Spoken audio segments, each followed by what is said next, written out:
സച്ചിദാനന്ദന്റെ ജനിക്കാത്തവർ. കാട് എന്നെ വിളിച്ചു 1000 പൂക്കളുടെ സുഗന്ധങ്ങളുമായി. കാട് എന്നെ വിളിച്ചു 1000 പൂക്കളുടെ സുഗന്ധങ്ങളുമായി. എന്റെ ഞരമ്പുകളിൽ ഇപ്പോഴുമുണ്ട് യക്ഷികളുടേത് എന്ന പോലെ അരുവികളുടെ പൊട്ടിച്ചിരി. എന്റെ യൗവനം ഞാൻ ഈ കാടുകൾക്ക് നൽകി. എന്റെ ഹൃദയം ഈ അനാഥരുടെ വേദനകൾക്കും. എന്റെ കാലുകളിൽ ഇപ്പോഴുമുണ്ട് കുന്നുകളിൽ ഓടി നടന്ന ചിലങ്കയിടാത്ത കുട്ടിക്കാലം. എന്റെ ശിരസിൽ ഓടകളിൽ വീണുപോയ പ്രണയരഹിതമായ കൗമാരം. ഈ ആദിവാസികളുടെ കൃഷ്ണമണികളിൽ ഞാനൊരു യുവതിയായി. ഇവരായിരുന്നു എന്റെ വിദ്യാലയം. എന്റെ ഭാഷയുടെ പേര് കലാപം. എന്റെ അക്ഷരമാലയുടെ ആരംഭം നീതി.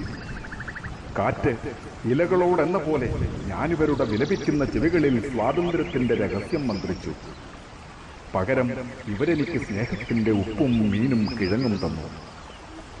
രോഗാവസ്ഥയിൽ ബോധം കെടുമ്പോൾ ഞാൻ വീണ്ടും മുടി 2 പകർത്തും ഇടഞ്ഞിട്ട് സ്കൂളിലേക്ക് നടന്നു.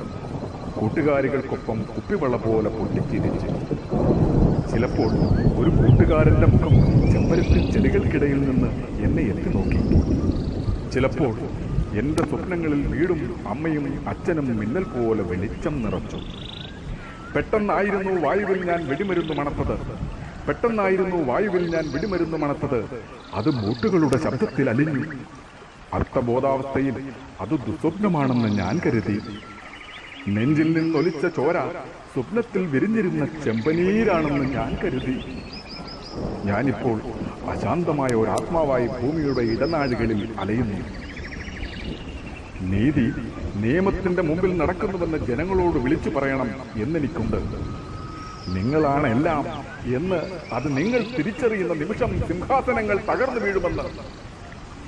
എങ്കിൽ ഹിംസയെ വേണ്ടിവരില്ലെന്ന്. നീതി നിയമത്തിന്റെ മുമ്പിൽ നടക്കുന്നുവെന്ന് ജനങ്ങളോട് വിളിച്ചു പറയണം എന്നെനിക്കുണ്ട്. നിങ്ങളാണ് എല്ലാമെന്ന് അത് നിങ്ങൾ തിരിച്ചറിയുന്ന നിമിഷം സിംഹാസനങ്ങൾ തകർന്നു വീഴുമെന്ന്. എങ്കിൽ ഹിംസയെ വേണ്ടിവരില്ലെന്ന്. വൈകി മരുഭൂമിയിൽ വറ്റിയൊടുങ്ങിയ എന്റെ ചോരയിൽ നിന്ന് ഞാൻ ജനിക്കാനിരിക്കുന്നതേയുള്ളൂ. ഞാൻ 4ാമത്തെ അജിത. സച്ചിദാനന്ദൻ ഈ കവിതയിൽ 4 അജിതമാരെ കുറിച്ച് പറയുന്നു. 4 അജിതമാർ യഥാക്രമം ബുദ്ധ മഹാവീരന്മാരുടെ സമകാലീനൻ എന്ന് കരുതപ്പെടുന്ന ഭൗതികവാദിയായ ദാർശനികൻ അജിത കേശകമ്പിളി. 70കളിലെ കലാപകാരിയായിരുന്ന കേരളത്തിലെ അജിത. നിലമ്പൂർ വനങ്ങളിൽ കൊല്ലപ്പെട്ട ഈ കവിതയിൽ സംസാരിക്കുന്ന അജിത. ഭാവിയിലെ തോൽക്കാത്ത ജനനായിക, ഇനിയും ജനിക്കാത്തവൾ.